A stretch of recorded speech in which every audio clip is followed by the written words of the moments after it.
On Monday, right, I mentioned different kinds of gods and what the concept of divine is in sort of Maya culture.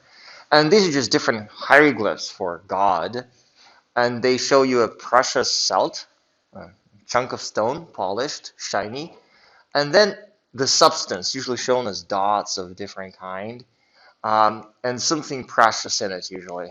The green blue, yash, like jade, or kan, like precious shell, or actual precious shell, like a spondylus shell. And the idea is that there is something there, almost substantial, that can be concentrated in precious stones.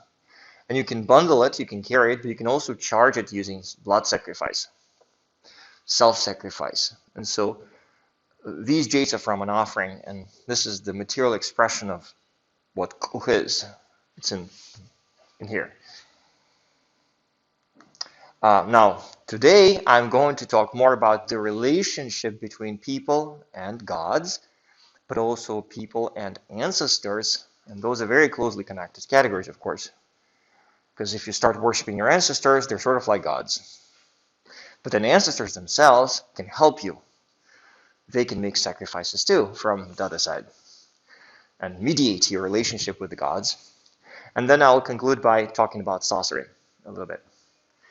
So his God or her God or its God, remember, my pronouns are genderless and generally not distinguishing as much between singular and plural in third person. So they is not so far from how a Maya person would actually understand it. So their God, ukuhul, and you need a special ul suffix because, of course, when you own a God, it's the God that owns you. When you say it's my God, you belong to that God, not the other way around. Or akuhul, your God, right? When you address someone, it is your God, or he is your God, akuhul. So the sign for koch, a slight variation here, and then the li suffix, or ul suffix spelled with li, and the prefix, of course, is ergative a, your, or u, their. Most of the examples I'm going to give today are from just 3 archaeological sites: Palenque, Piedras Negras, Yaxchilan. Not because there's not other stuff out there, but I already gave you a few examples from these sites, and we're just lucky to have a lot of inscriptions and relatively well-preserved inscriptions. And they all kind of connect to each other. They're all related, they share deities, so it makes sense to keep talking about these places. And your next assignment will be an inscription from Yeshua. So it's worth getting familiar with the style. This is a 3D scan of the panel 2 from Piedras Negras, currently at Harvard. And this is a splendid monument. It shows the king giving away helmets called kohal to his vassals, and that helmet was a sign of people who traveled to the great city of Teotihuacan. So you go to Teotihuacan and you bring that helmet-like thing. We have a few of those in archaeological context. There's one at Copan. They're made out of shell, like plates of spondylus shells. So that's what all of these people are wearing, and the king is wearing just a fancy version of it. And his son is wearing something like that too. So they all went full Mexican at Piedras Negras early in the 6th century. And that's what the text says. The king, Uch Amau, he takes 5 kohal, just not one, but whole 5 of those. He thought, why take 1 when you can take 5? So he went to some department store in Teotihuacan and said, can I have 5 of those? Because I have a large family, you know, and some nephews would want to kohal too. So he actually took 5. What is interesting there, it says, that's his name, Ahkmo Itzam Kanak. Itzam Kanak is a kind of surname, family name. A lot of them were called Itzam, magic, sorcery, process, turtle. And it's a fascinating thing because at the time of the Spanish conquest, the capital of the Chontal Maya in the same region was also called Itzam Kanak. So that deity was still out there. And then it says Yichnal, so one of those relational nouns in front of, and then Ukuhul, his gods. Now, in the assigned readings, there's an article by Christian Prager. Um, it's a bit more complicated. Christian says that Kul here doesn't mean his gods, it means the divine projection of his gods. That's why he thinks that his actually is possessed by the gods themselves. I'm not buying it. I think it's more rhetorical. So his gods are the gods of the king, and here are their names. And the names are Ochak, Chak, the first rain. So not just any Chak, but the god responsible for the beginning of the rainy season. So at the end of the spring, when everything is dry, you ask for the first rain, and obviously it's not every Chak, because there's a western, an eastern, a northern, and southern Chaks, but the first rain Chak is responsible for those very important storms which bring moisture. So, and then you have two gods. One is Eid Banak, or maybe Hanak, some local god. We don't know what they are. One of the variants of the spelling clearly contains the word Ha. I almost wonder, I would love them to be some kind of river gods, because you have a strong river, Usumacinta, right at the site, and it has very strong rapids and areas of really dangerous portage where you have to like go on the ground and walk and carry your boats. So like sort of cataracts. So it would be cool if those were like gods of cataracts, and 8 cataracts would be like a nice name for a deity. And then there is a one Hanak or Banak god who is a fire god, Chuach. So a fire god of that thing and a god of 8 of those things, wherever they are. And then it goes Utsak Kuch, his divine conjuration, or his conjuration of gods. And then divine Yokib Lord. That's the title of Peter's Negros Kings. Yokib itself is a place name, literally the steppe, but it's never used as place name at Peter's Negros, so we don't know what it actually a location over there, or it's a place where the dynasty came from. Legendary. Allegedly. The cool part about this text, they're talking about the early 6th century here, but the monument itself is not. It's from basically late 7th and 8th centuries. But there is a monument at Peter's Negros when they actually dedicated a temple to the patron gods in the early 6th century. And it mentions different gods. The only god in common is that 8 Hanak god, and the other 2 are not. One of them is the sun god, Kinij, and then the third god, we actually never hear of him again. His number is 6 something, and then this face with a watery eye and like tears. Very unusual logo, very rare. Apparently, his cult just died out. So, just like today, there are some churches which prosper, and there are some churches which don't do as well anymore. What is also cool here, this god is the god of the Kanul dynasty. It's a foreign god, and the god of pretty much the royal family that took over most of the Maya lowlands, including Peter's Negros. So retrospectively, it kind of makes sense for them to say that they just worshipped it all the time, even in the early 6th century. While in reality, that was not their deity. It kind of makes sense. When you're on the river, you're less concerned about the rains. You can channel water. Anyway, while that god is actually from southern Quintana Roo, from the swamps, where they really depend on rainy agriculture. So different area, different priorities. So we see gods actually coming and going when it comes to patron deities. A lot of it is politics, historical circumstance, and yes, gods can disappear. The nearby city of Yaxchilan has a single building we can identify as temple, and that's that little tiny thing over there, which is, when you think that whatever is most important has to be usually the biggest, the tallest, but as far as we know, only one structure is clearly labeled as a shrine to all the patron gods. So our perception and my perception, apparently they don't match. What really matters in terms of their ritual significance, spiritual significance. So that tiny building has a text that actually marks the victory over these people. So in 808, Yaxchilan finally sacked Peter's Negros, captured and perhaps dismembered its king. And they built this. Now, one explanation is just things were really going south at that point. They didn't have resources, all that they could build to celebrate. That's possible too. In any case, this is the lintel of that tiny structure where they mention all their great military victories. But among other things, they describe how they dedicated a shrine to their patron gods. It's this section of the inscription. And they name them. They say, Ochak, fire entered to Waibil into their dormitory. We know it's a term for the dwellings of gods. And then Ochak, he of the fire, the O-bird Chak, something missing. Pachan Chuach, Anwi Chuach, the Chuach of Pachan, that's the Asian name of Yashchalan, like their native Chuach. And then yellow, hungry Chuach, kind of ominous name.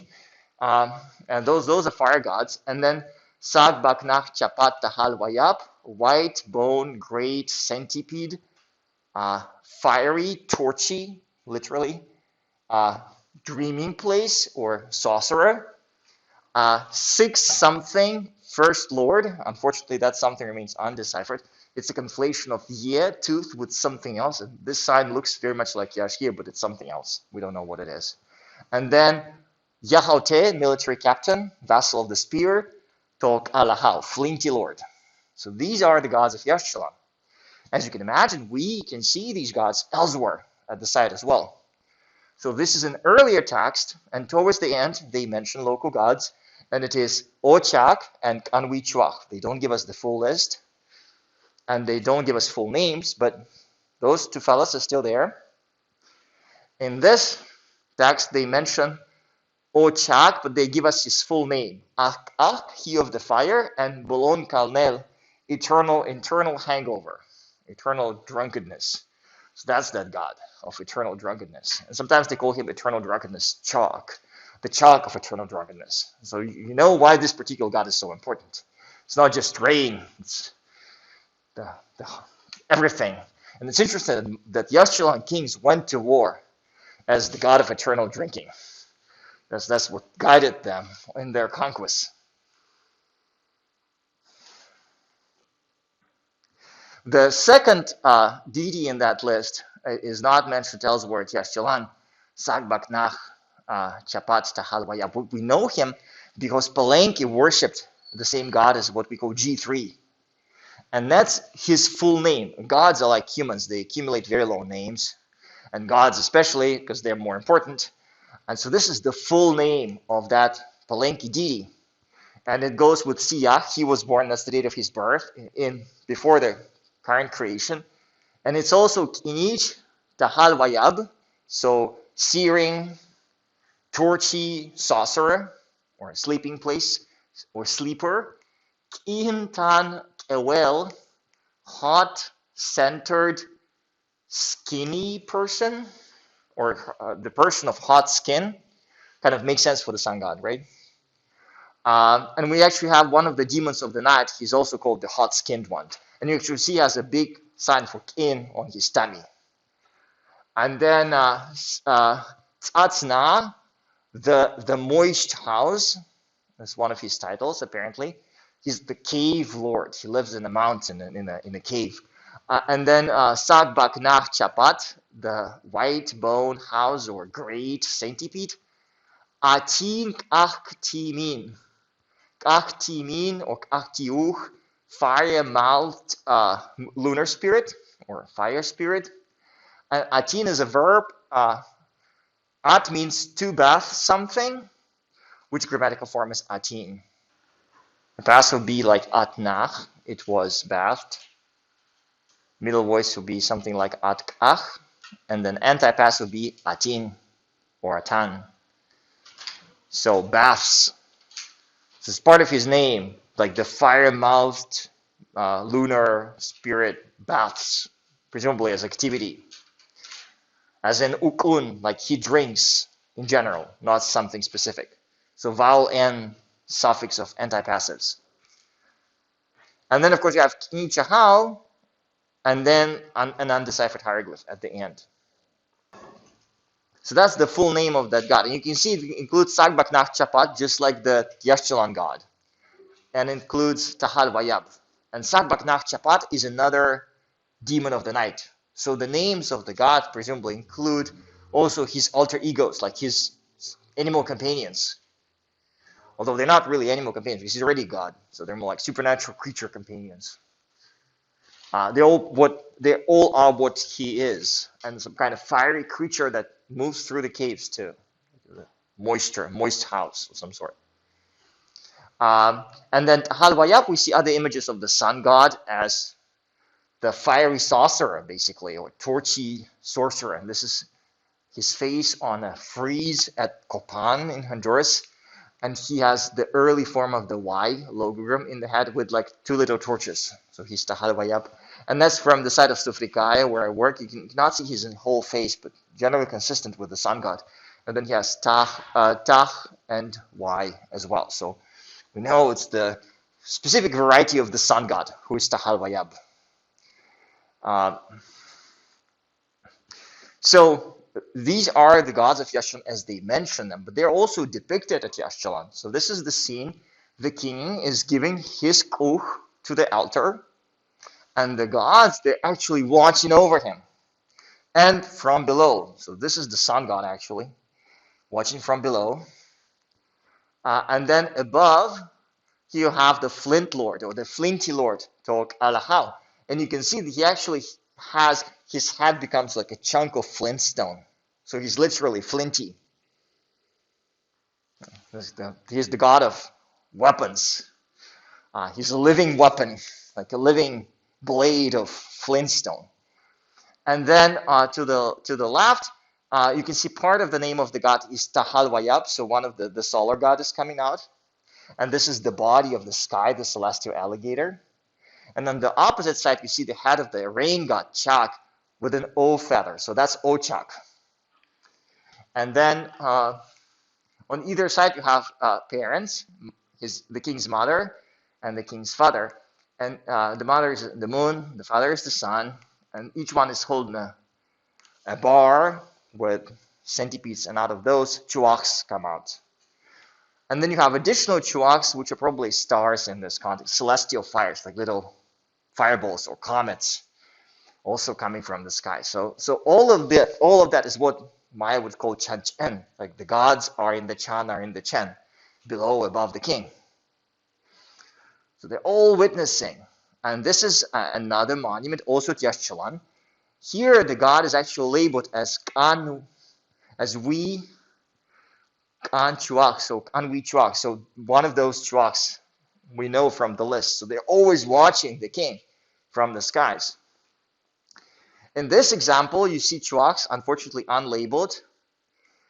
The rain god, Ochak, Chuak, or maybe Tahalwayib, it's not clear. And then, of course, the flinty lord, also above the king. It's a different monument, but these gods are always there. They're always watching, always checking out what is going on with the king.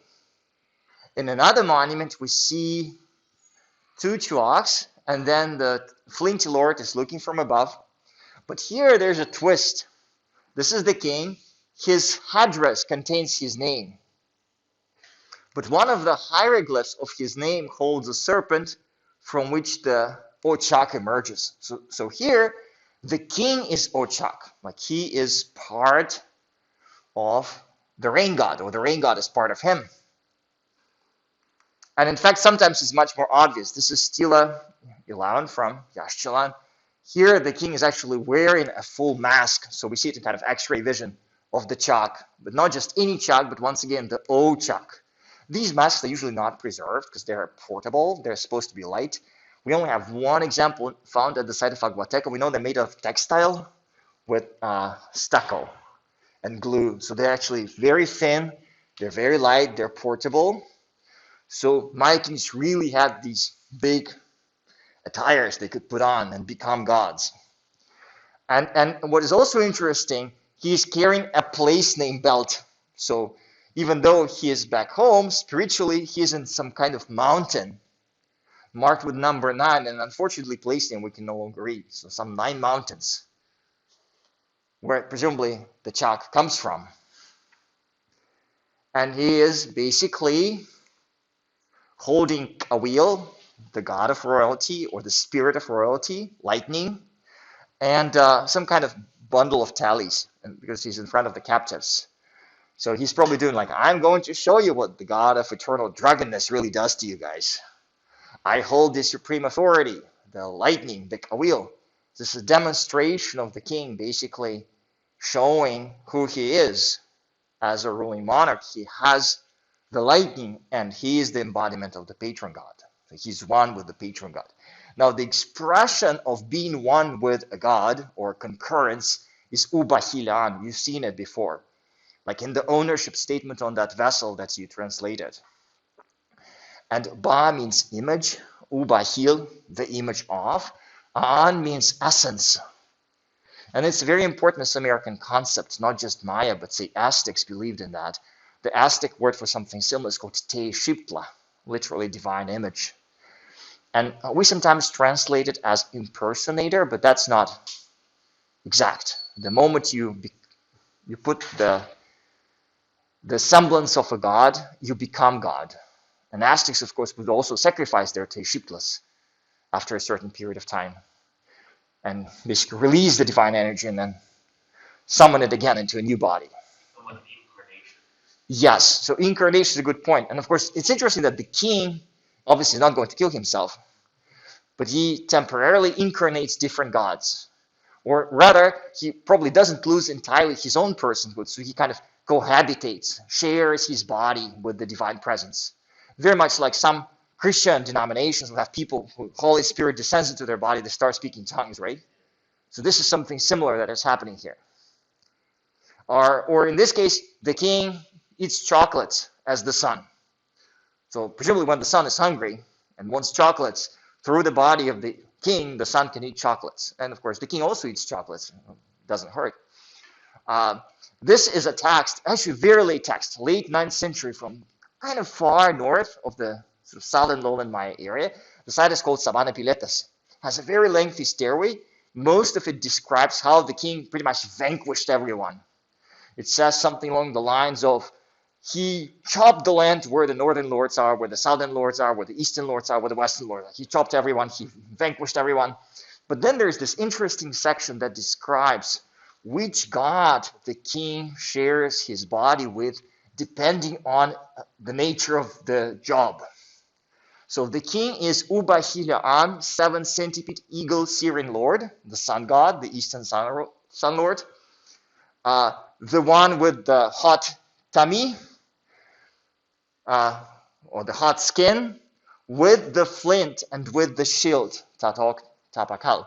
So in war, the king is the sun. And she continues, when he is chopping hearts, the principal spear. So when he is in his heart chopping mode with the flint and with the shield, he is the sun. He is the precious cheat one or first waterfall great serpent. That's a different god. We call him the water lily serpent. So it's like a god of waters. When he is ta'ahaulile, some weird double derivation. When he is in kingshipness.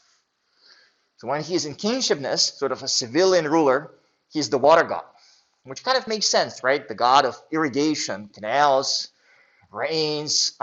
So these are civilian matters, not military matters. He is the 7 Sawan Hunahau, the hero twin culture hero, in bull game. So when he plays bull, he's a different god. And of course, when we go to other Maya sites, we can continue the list. We know that, for example, when the king is the patron of arts and sciences, he is the Obsidian Wind God. And we know it thanks to those murals at a school of astrologists at the site of Shultun. So here's a junior astrologist, and there's this seated ruler as the Obsidian Wind God. You can see that he has actually a big, like, wooden knife with blades of obsidian in it. So it's very literal. So sharp-minded king, sharp as a volcanic glass. This is one of my favorite monuments, and it illustrates this complexity of Maya personalities. So this is a removable head of the king as some other god. So the idea is that this notion of impersonation or sharing your identity with gods, that should continue after your death, presumably. So the ancestors, they continue sharing identities. There's a very confusing monument at Palenque that shows two princes talking to their long-dead grandpa, who is impersonating an ancestor who lived like 200 years earlier. And you kind of wonder, are they talking to grandpa's like statue that has an extra headdress on it? Are they talking to somebody dressed as grandpa, dressed as some earlier king? So this idea that identities can be kind of partitive, shared, and overlapping is a bit alien to us. Like, we don't expect ourselves to do it unless it's a psychological condition, like a psychiatric condition. But Mayas assume that that's the natural state of everyone. And the higher you are in the society, the more of those things you have, or can have, or should have. And a lot of them are your group identities. Suggest that's how people think. They don't think like of themselves primarily, but rather they think like, what do I do as the sun god of my kingdom? What do I do as my grandfather? What do I do as my great-great-great-grandfather? So people probably think of their actions and motivations in terms of these competing priorities, and they imagine them as different identities that guide them. And only a tiny fraction of that is what they think as their personal volition. They think mostly about the group in different ways. At Yashtilan, returning to Yashtilan, they don't play bull as Seven Sawan Hunahau. They actually like playing bull as that civilian god of water. We don't know why, but at Yashtilan, that's what they do. Like, not every Maya kingdom is the same. So at Yashtilan, the king dresses up as the Yashchit Hun Witz Nachkan, accompanied by little dwarfs who are little stars, and that's why they also have little fires in their butts, because I guess they're like little comets. And then his partners in game are the wind gods. So at Yashchuan, they like this conversation of the water and the wind gods. And it's not the only example. So here they are drilling fire. And the king is once again the god of waters, Yashchit Hun Witz Nachkan. They just put it sort of abbreviated, Yash Hun Witz. Kind of, we know what they're talking about. And his assistant is wind god, Ikuh. And they don't even put Ubahilian, which is supposed to understand, right? That's what is going on. And he's also wearing the head of the wind god. So it's interesting, a lot of interactions at a Maya court is not happening just between people. It is happening between gods, which temporarily possess the participants. So a lot of it seems to be like people like speaking on script, following a script. So a lot of these interactions are presumably scripted by what people know these gods are supposed to be doing. And that also perhaps gives legitimacy to authority, because if you're talking to the gods and the gods basically decide what to do, what can you say against it? Like, who are you to question the will of the gods? In this scene, they are actually making sure that the sun day will continue growing after the equinox. They are rising the sun into the sky, and this is a fascinating monument. There's a whole book coming up about it this month, hopefully, by Steve Houston. This is also a lintel that they're lifting up in the doorway. So this is a lintel, and you can see the stone of the lintel lifted, but it celebrates the lifting of the king as the sun, as the new sun, on spring equinox. And spring equinox is obviously a very important time when you do things to make sure that sun keeps getting stronger. So that priest from Comalcalco we know was cutting himself every year in front of specific gods. Most of those events happened on spring equinox. So that was very important, presumably. So here we see is raised the sun into the sky. Achlach, Chichan, Kinahau. So the sun is raised into the sky. That's what we see. And then the king is here with the centipede, sun god, Ubahilean, Kinichahau. He is the concurrence of Kinichahau. Cheleuchan Kinich, Kuhul Pachanahau. That's his name, Cheleuchan Kinich, Holy King of Pachan. And then Ubahilean, Hunishim Abahau, First Maze, Lord of Darkness. So some kind of antagonist, evil maze, dark maze, sort of nighttime maze, and that's presumably his counterpart. And now it's important to remember that there are no bad gods in the Maya world. There are gods who play roles which are potentially harmful, but are part of the cycle of life. So death, darkness, night, water. Sun itself can be dangerous. Sun can burn, right?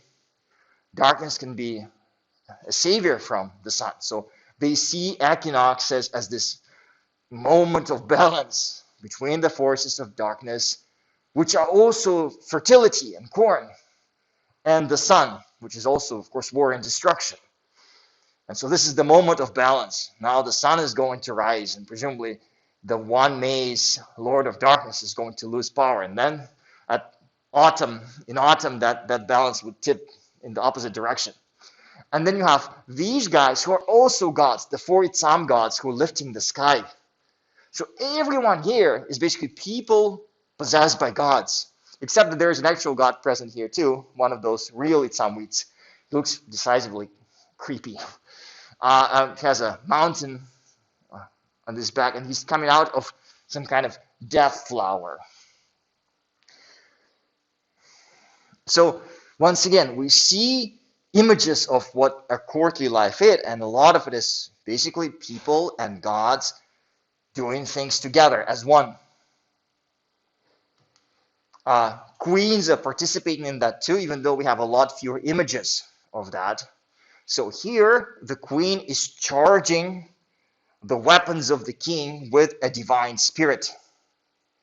And she is summoning Awilil, the divine lightning essence, into the weapons of the king as the rain god. So they're all sharing these identities, right? She's doing it as the Teotihuacan Mexican war goddess, Lady Heart of Obsidian. And you can actually see obsidian blades around her. She's some kind of like the obsidian butterfly goddess of the Aztecs. So she's literally surrounded by obsidian blades, from some kind of tough horror movie. Imagine like a goddess, basically with big obsidian blade wings coming around her, because that's what you see, right? And it's possible that it's not the king, but rather her emerging, transformed into that goddess from the mouth of the serpent. So queens are part of that ritual cycle too, and even though we don't see them very often at Yashwaya, they actually describe the queens as the spiritual center of the kingdom. So here they call her as Obsidian Butterfly Goddess, or the Heart of Obsidian Goddess. She is the Yoktel Tanhapachan. Tanhapachan, of course, is the Asian name of Yashwaya, the high ravines in the midst of waters. She's Yoktel, which you can translate as the column or the pillar. The Yokte column, and she's the Yoktel, the pillar of Yashchalan. And in this case, she's Yotanil, the heart of the center. So that's the queen, not the king. That's perhaps we don't see her that much because she's so busy maintaining reality, space-time around Yashchalan. No public appearances.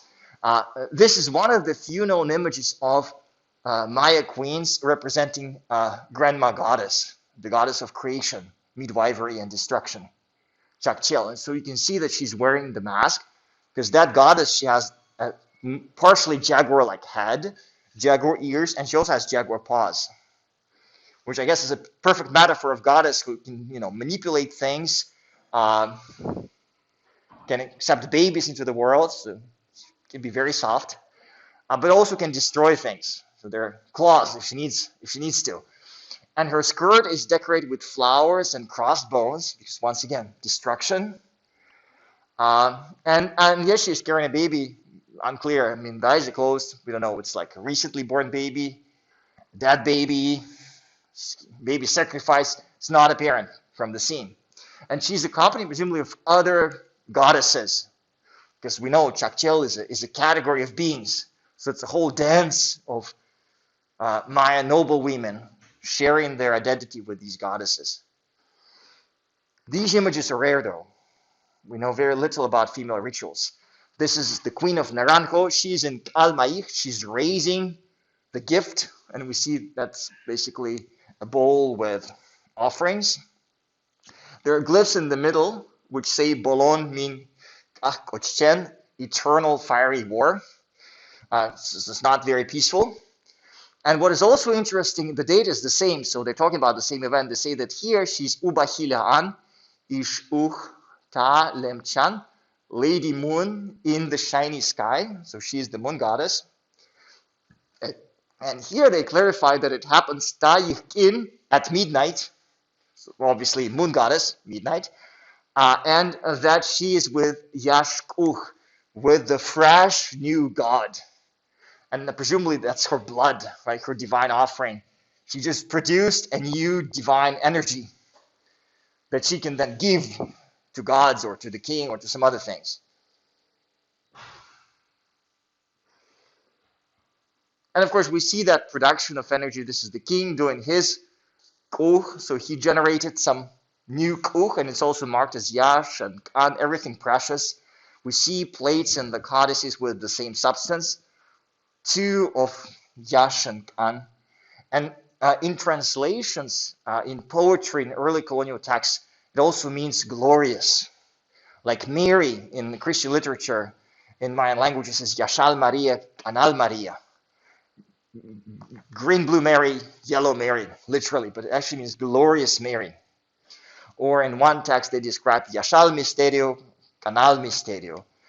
Glorious mysteries, of course, the Christian doctrine, right? So, but this idea that that's what they're talking about, this kind of substance. So imagine like a ray of light of some sort.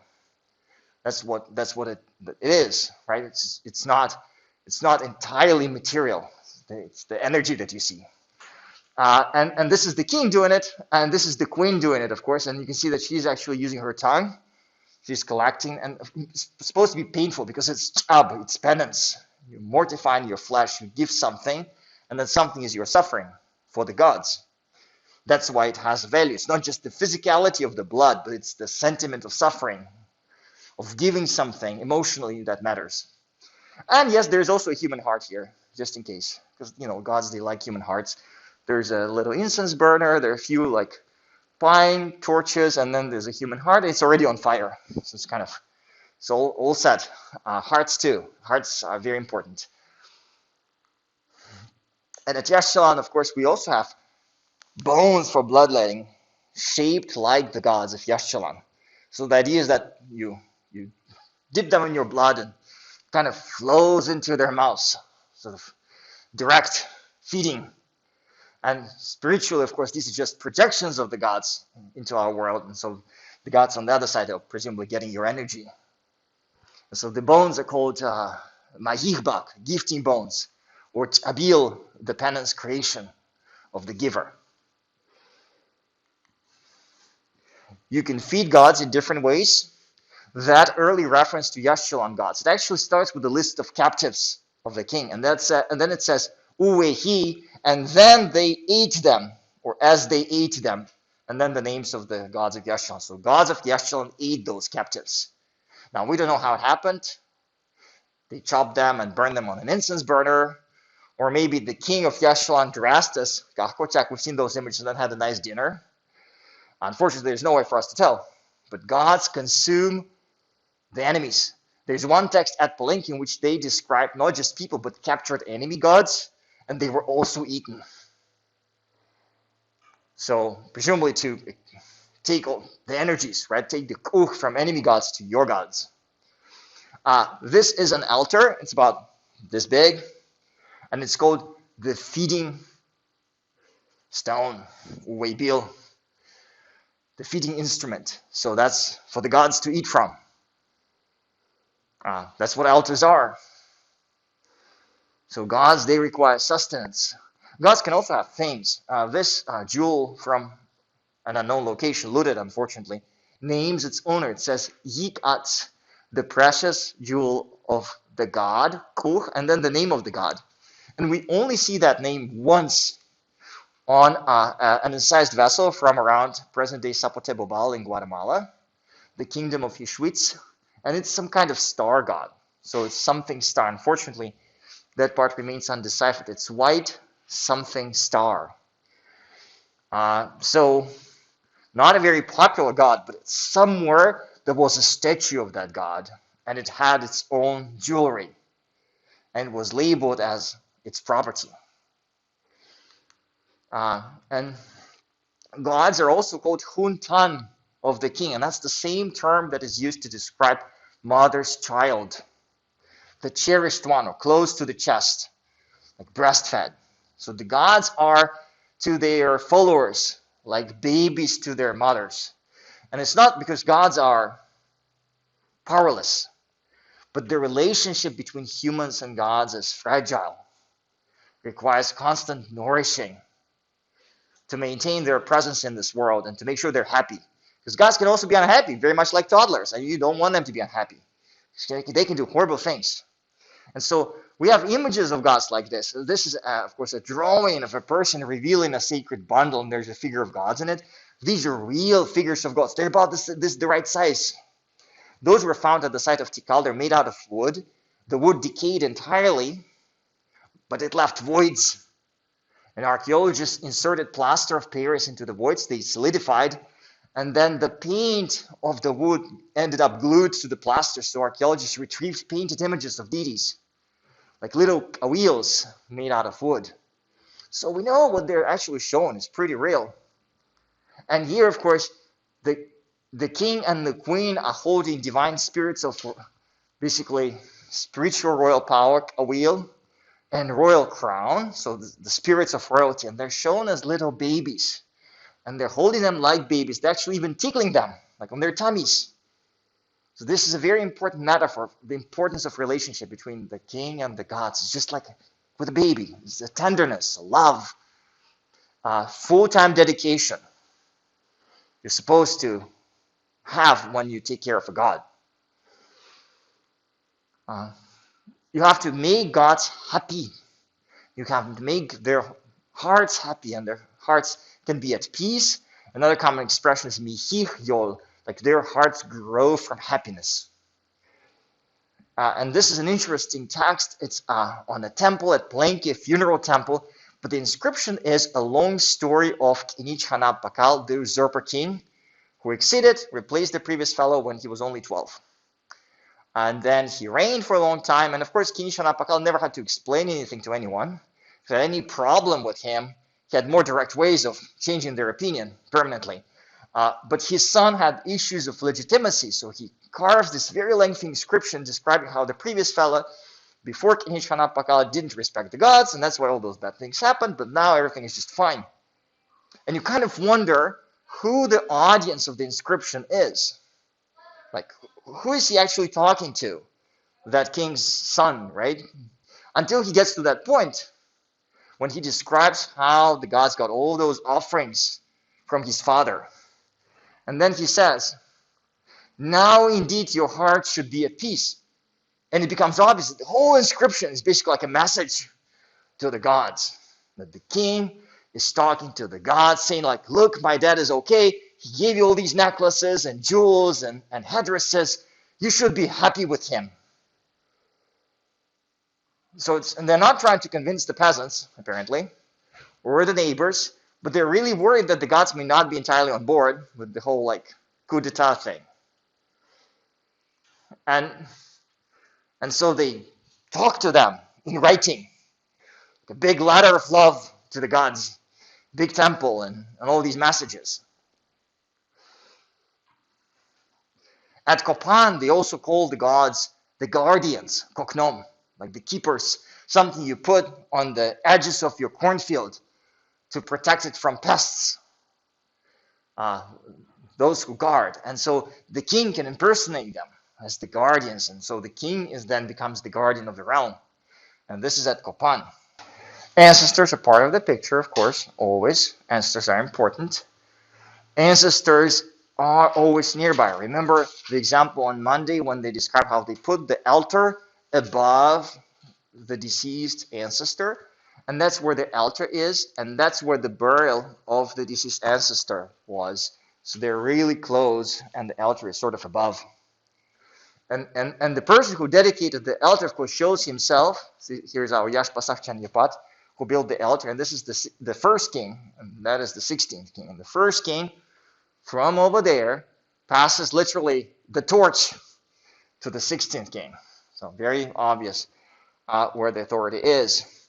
This is at Yashchilan. So one of the largest structures at Yashchilan is not the temple of the patron gods. The patron god temple is tiny.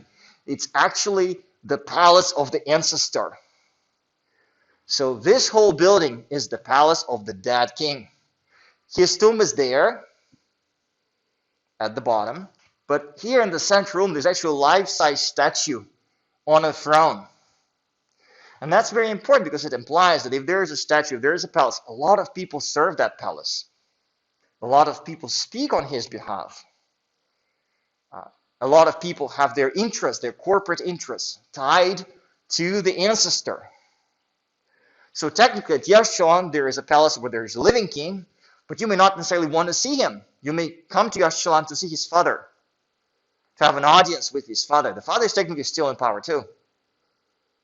We don't necessarily think of it this way, like how dead people matter. We just put our dead people away, and we occasionally visit them, but not too much. But here, the dead people actually have palaces, and they continue apparently being in charge. Very much like Inca emperors were operating as mummies, and were technically in charge. The Council of the Mummies was technically in charge of the Inca Empire, not the living emperor. Here we have something similar going on. Ancestors are intimately linked to the notion of Chen, which is the Maya concept of a city, a holy place. And Chen is the place of graves and place where the earth opens, you can talk to the ancestors. So any Maya city has ancestral shrines in it.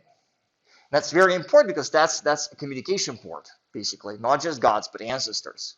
They're a constant living presence. And the living can give offerings to the ancestors, like you can see here. There is an ancestor in the tomb, and then the divine energy goes back from the sky.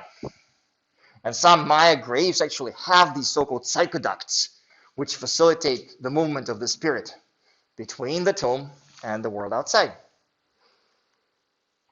And when these ancestors transform into ancestors, right, they become these special beings of pure light or lightning. They become naguales. So here is a king of Palenque transforming into an ancestor, and you can see that he already developed a jade axe in his forehead with flames coming out of it. So he's already a nagual. On this monument, Stela 4 at Tikal, the ancestor looks above, very much like living nagual. So that's what ancestors become. We know that nagual is this kind of energy, right? It can be summoned into weapons, or in this case, when the old capital falls, the nagual dematerializes from there and rematerializes in the new capital. So it's a kind of energy. And then, of course, you can hold it like this and offer it to the king. And this is, a deeply symbolic act because it may represent a specific deity, but it may also refer to legitimacy in general. So at Palenque, the 12-year-old Zerpa King, his connection to kingship was his mother. His father was not a king of Palenque, but his mother was a princess. So that's why she is here holding nagual, because it's through her that he claims accession to royalty. Same way here, it's on the mother's side that you see nagual. It's through mother that the nagual is passed. And the father holds the royal crown, so that the office of kings goes from father to father, but the energy of kingship, it basically is passed from mother. A very interesting distinction that we see here. What makes you a king? When ancestors transform, they go to a happy place. Don't we all want to go to a happy place eventually? So this ancestor is actually in a happy place in the 5-flower mountain, and strangely, he's called Kosh, a pheasant.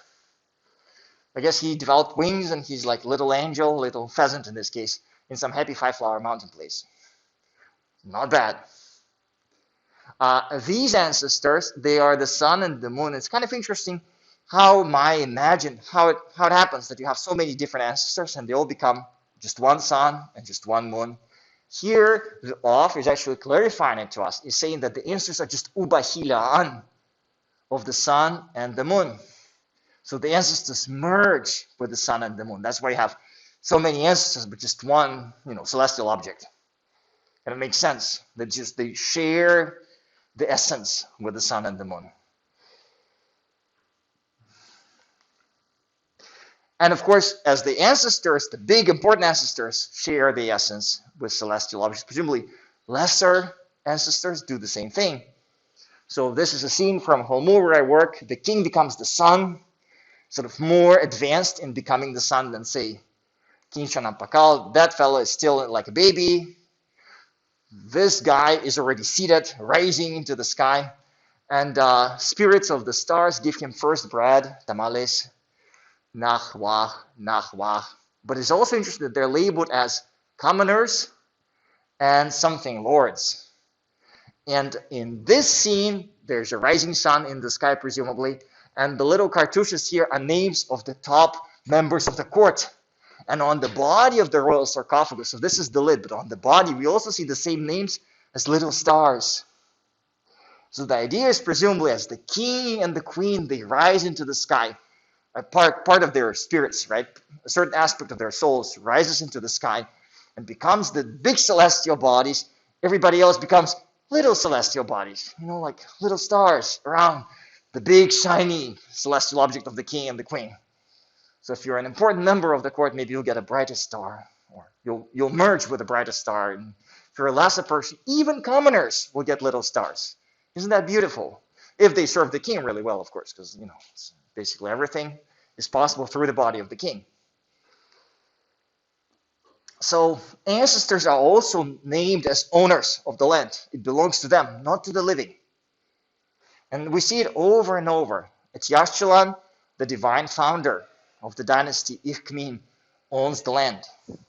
At Yashwaya, at Naranjo, Ichmin owns the land. At Tikal, the Sakhishmut, another divine ancestor, owns the land. At Palenque, local maize god, the founder of the dynasty, owns the land. At Copan, at least we have a historical founder, like real person, but same thing, he just owns all the land. It's his, it's not the descendants. And so this idea of ownership, like who ultimately has everything, it's the ancestors. That's how people justify their authority. They just speak in the name of the ancestors, act in the name of the ancestors. And when people have to pay taxes, they say, well, we all sit on the name of the ancestors. I'm really sorry. I'm just doing a job here. I'm collecting all these taxes in the name of my great-great-grandpa. That has always been done. He was the first to come here. And so we see that here you have the dead father of the king hovering above in the sky as the sun god. But he's also speaking out the name of the divine ancestor, Sakhishmut, the true authority over Tikal. And that's what another inscription says that describes the arrival of Teotihuacan warriors at Tikal, that they took that land, they arrived in that land of Sakhishmut. So ultimately, it's the Sakhishmut who owns the land. Any transaction will still have to happen between Sakhishmut and whoever is living or non-living or divine and wants to do something with the land of Tikal. So it's kind of easy to imagine what, say, contracts would be like in the Maya world. If you wanted to buy land, you would not buy it from the living person. You'd have to talk to the ancestor. And then you would sign paperwork, some sort. And this text, we've seen it before because of the pronouns. He is your God. Id baftet, in your penance, in your darkness, my Lord. You are his grandfather. So this is the king talking to his ancestor. And from this text, it's obvious that the ancestor continues to do penance darkness, right? The creative power, it still is there. And so the ancestors are pretty much sacrificing to the gods. And here the text concludes, Akab, Achen, it is your land, it is your city. So the ancestors own. In this case, it's probably a fourth king talking to the first king about a third king who recently died. And of course, they always have, they have our back. At Yeshua, the king literally carries his predecessor on the back, like a head with a name. They never are fully apart. And this is, of course, a mask, which carries part of the identity of the person. We know these masks. They're called koch. And this is a real mask, and it's actually labeled mask. Unfortunately, it's a looted object. We have no idea where it is now. These are photos taken by Nicholas Helmuth at the time when he was collaborating with the looters. And then he sold the photos to various museums and collections. That one is from Dumbarton Oaks. The photo itself, the object, we don't know. This is from Palenque. It's an incense burn. It's called kohob, or kohobtun, the image stone, or the mask stone. So it's like a mask, but carved out of stone. So when you put an incense in it, it's like you're putting an incense in the head of your ancestor. You make your ancestor happy. A direct connection. Or some kind of offering that you want to burn for your ancestor. And this is a jade pendant that just mentions the taking of the mask. Presumably, one of those. And these masks, you can have them on your belt, on your back. You can put them on and become ancestors too. So here, Lady Sweet Potato is helping her husband to dress up as one of his ancestors. And so she's holding one of these masks, right? So these masks, they contain ancestral spirits. You can have them on the wall, for example, in a sacred bundle, on your back. You can transform by putting one on. So it's probably the same object. It's kind of interesting that it transforms and participates in these different relationships. So this thing is what we would call today as anthropologists an other than human person, right? It's a physical thing that has its own volition, and through its presence, it can alter social transactions. If you see a king with this thing on his face, you're not talking to the king anymore. If you see the king with this thing on the belt or on the back, it means the ancestor is present and listening too. And sometimes you would just want to have interactions with this thing alone, without any humans involved. Of course, when things don't go well, and I gave you that example before, it's because the king disrespected the ancestors and the gods, especially the ancestors. When the king failed to fulfill obligations, failed to give gifts, that's when bad things happen, according to the general expectations of the Maya. Ancestors know sorcery too. So this is a deceased king. He is the original wheel, we know, because he broke free from Yeshua, so the rebellion king, and he's the source of independence. So he's the original wheel of Yeshua. But he has the sorcery white jaguar headband. So in his afterlife, he assumed the job of witchcraft.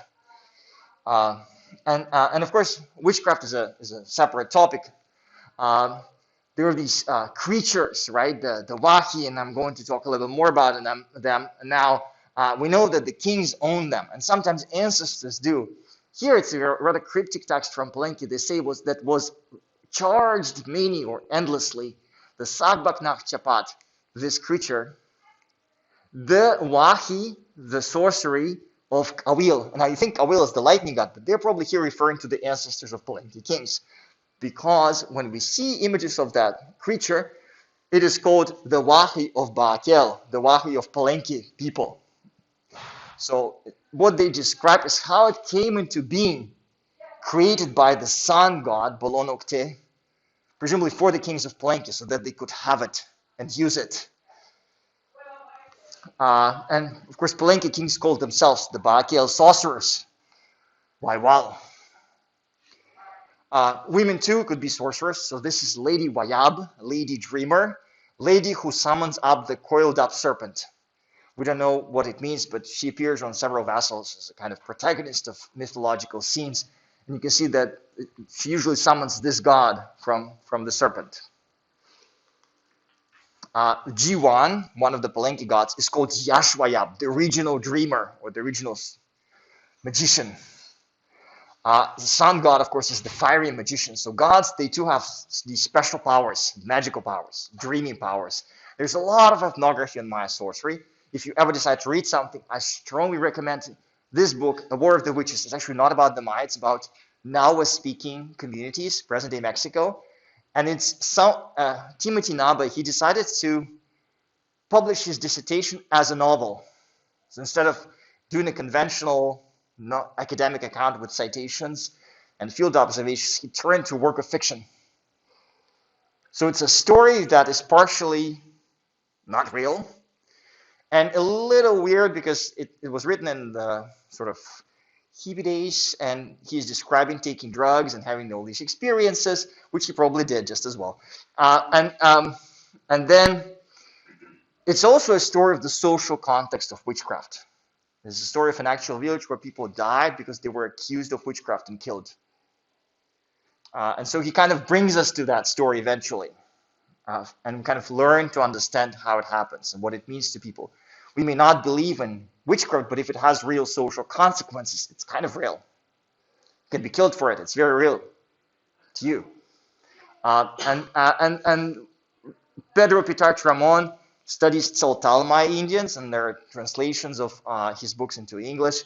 The Perils of Soul, The Jaguar and the Priest is a great ethnography books on Maya sorcery. This is Ippolito who taught me Chorti. Ippolito is the source of a lot of incantations for Carrie Howell's ethnographic work on Maya poetry. Apparently Ippolito knows stuff. And a lot of it is about talking to rain deities, to the spirits who can cause disease, and making sure that the plants grow the right way. Sorcery, witchcraft, and ritual speech are harder to do today because there is actually a persecution of people who practice traditional beliefs by some of the newborn Christians. So you can get killed if you openly practice these things. And it's interesting that gods, they require special language to talk to, very much like my Hargut's a special language with special poetry. So it's true for the present day Chorti. And a lot of it is about code switching. So today, for example, when you talk to a god or to a spirit, there's a lot of Spanish in it because the Spanish are the other. So gods are sort of like Spanish. They don't speak your language, which is in this case Chorti. So here's an example. When you say, Cocheban atzik aba, ban at in nombre, señor, ma, tute rum, tute tierra. And you can see there's a lot of repetition and kind of going back and forth between, say, Spanish and Chorti. Because these powers, these forces are not of this world. Alien Spanish, all the same. A lot of it's about evil winds. We don't see a lot of evil winds in classic Maya texts. This seems to be more of perhaps an influence of colonial beliefs. What we do see is a lot of wahi. And in colonial period glosses, early colonial period glosses, it's animal companions, spirits, but also just this general term for witchcraft. And the root means to sleep, because it's through sleep that you connect with your alter ego. And you can make that alter ego take a physical form and then harm your enemies, for example. But you can also be harmed if that alter ego is harmed when it's traveling outside of your body as an animal. So you have glossary enters like familiar que tienen los nigrománticos brujos. So sorcerers and necromancers have those, right? Que es algún animal que por pacto que hacen con el demonio se convierten fantásticamente. So they can turn into that animal because they have a pact with the devil. El mal que sucede al tal animal sucede también al brujo. So if you damage that animal, the sorcerer himself is damaged. A lot of them apparently are foxes and cats, according to these colonial sources. At Saltal, people believe in these spirits. They're called loves. And it's interesting that in some present-day ethnographies, they don't necessarily have to be animals. They can be any kind of elemental force too. Winds, lightnings, firebolts. Some of them look like agricultural tools. I don't know why. When we have descriptions of diseases in the early texts, in the books of Chilam Balam, Rituals of the Backups, a lot of them are described as animals. And that's what led scholars who study ancient Maya depictions of these Wahi creatures to think that, for the most part, these are diseases. And so they're not really animals as such. They're more like embodiment, and the animals are indicators of the symptoms of the affliction they're causing. So this is the Myoglyph for Wahi, and there are plenty of phonetic substitutions, so we know that's how we're supposed to read it. And it's basically like an egg or a flower bud or a seed crossed over with an animal pelt. This idea of transformation seems to be important, like double identity, becoming something. And of course, we know that the term can also refer to sanctuaries and sleeping places. So it's the same route to sleep is clearly intended here. But then there are these creatures. And you can see how kind of the notion of the symptoms comes into place. So this is death on the road. Tan bihil chami. And it has blades in the joints. So you will die from like joint pain, right? Your joints will kill you. Is that death on the road? So you're tired from walking? Presumably, right? So you just, it's on the road, like walking, that's when you die. That will affect you. And suddenly pain will seize your joints and you'll like get crippled and die. Or in this case, it's a water foam jaguar. It's not apparent what it is, but it's the site is not far from a river, from Petesh Batun Lake. So it's maybe some kind of swirling pool of water that can swallow you. Or once again, symptoms. Gluttony death, very obvious. You eat something wrong and you die. I don't know what has to happen to you so you become like a fire-mouthed pig. If as far as symptoms are concerned, it seems to something will happen to your breath quality, right? And you'll die. Evil stick jaguar. I don't know, but laptehish, evil stick jaguar, or sorcery stick jaguar. So you have this whole list of creatures on vessels. And it's important, it's not just diseases. That's also very obvious. So at Sibanche, the capital of the Kanul kingdom, Kanul kings are usually called Yuknom, literally the shakers. Or Yuknom Chen, the shakers of cities, like an earthquake. Their preferred Wahi, their demon is Chichan, the deer serpent. It's a very powerful mythical creature. All of Mesoamerica believes in it. In fact, when the Spanish priests arrived, that's how they decided they are going to explain the devil to the locals. Like the devil is like Chichan. In part because it's a serpent, it has horns, kind of makes sense, right? Besides, this particular creature is not a nice creature. It's an elemental force of nature. And when it moves in the ground, that's when earthquakes happen. So that's the force behind the earthquakes. And when it moves through the water, it's when you see that gushing stream or landslide destroying everything in its path. That's what has the horns. That's how Chorti today explained how it happens that you have a small river, suddenly it grows, and suddenly it carries huge boulders with it, or cuts through whole hills, destroying houses and killing people. That's the serpent that does it, that is in the water. So this is a powerful and a destructive spirit of earth and water. And so the kings who are shakers, they're family of the shakers of cities, and that's the force that they have. Like that's their sorcery. So it's not just diseases. There's like elemental forces of nature sometimes. Some royal families, really powerful royal families, apparently claim that they have control over earthquakes. This royal family, in this list of demons, claims they control Ikchan, windy sky, hurricanes. And it shows like four winds blowing in all direction, or maybe the black sky. It's not very obvious what they want to say here. So hurricanes too. So they're Maya families who claim that they could basically tell hurricane to go to a certain place. And of course, you have hurricanes in the Maya area, in the Caribbean. Fire. So suddenly goes up in flames. People from, unfortunately, we cannot read displaced name. You see this glyph is partially damaged, something ton. But you would know that lords of that something ton could be to blame, right? Because they control fire. Elemental fire. So not just evil spells, not just diseases, but these kind of forces of nature, very much like present-day Tzeltal Maya. And just like Tzeltal Maya, they seem to be staying in families. Not a single of these Wahi creature is named as someone's personal property. So the owner is just the title of the family, not a specific person of the family. Very much like present-day Tzeltal things that individual humans, they're just temporary hosts, and when the host dies, the thing moves to the next member of the family. So it's the families who own not individuals. Individuals just temporarily control them.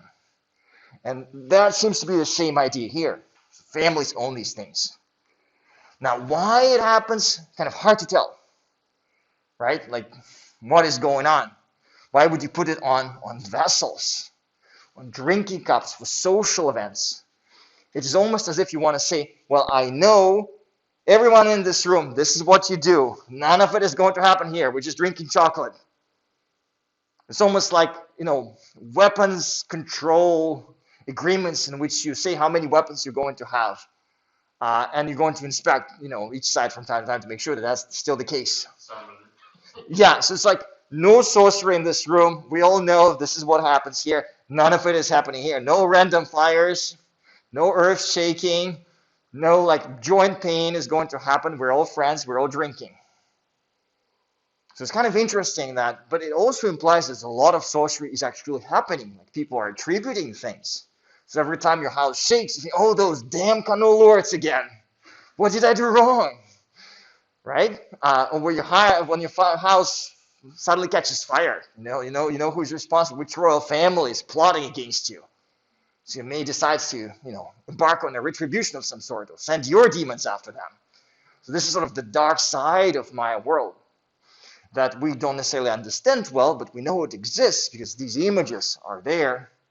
And they, very much like Egyptian curse tablets, they suggest us that there's this background of constant supernatural warfare between the families, in addition to open warfare, or some other kinds of visible hostilities. They also constantly engage in the supernatural interaction. And different events around them are interpreted very much like in present-day mass sorcery as the acts of certain families who enact certain things through the wahi that they control.